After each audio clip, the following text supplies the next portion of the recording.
મુન્દ્રાથી Savli road ઉપર આજરોજ સવારે ધુમાડથી IOCL કંપની તરફ જવાના રસ્તા પર અજાણી ગાડી દ્વારા નીલગાયના બચ્ચાને ટક્કર વાગતા ગંભીર ઈજાઓ પહોંચી હતી તથા તેની ધુમાડ ગામ બાપા સીતારામ એવા ભજન મંડળ ધુમાડને જાણ થતા તાત્કાલિક બાપા સીતારામ મંડળના સભ્યો સ્થળ પર પહોંચી વન વિભાગને જાણ કરવામાં આવી હતી।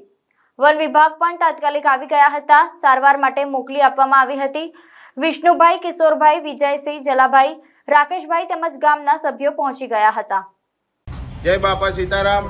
આજરોજ સવારે ધુમાડથી સાવલી રોડ પર IOCL કંપનીની પહેલા સાવલી જવાના રોડ પર એક નીલગાયના બચ્ચાને અજાણી ગાડી દ્વારા ટક્કર મારવામાં આવી હતી। તે દરમિયાન તેને ઘણી બધી ઈજાઓ, પગના ભાગે ફ્રેક્ચરને તેમ બધું થયું હતું।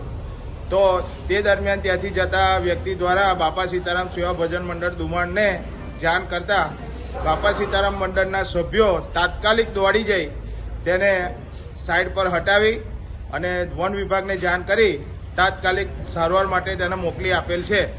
તો આવું કોઈ પણ જગ્યાએ કોઈ વ્યક્તિઓ દ્વારા જોવામાં આવે તો જન સેવાએ પ્રભુ સેવાના સૂત્રને સાર્થક બનાવી આવી સેવાકીય પ્રવૃત્તિમાં જોડાવવું, જેથી આપણે કોઈની મદદ કરી શકીએ અને પશુઓને આપણે બચાવી શકીએ। જય બાપા સીતારામ।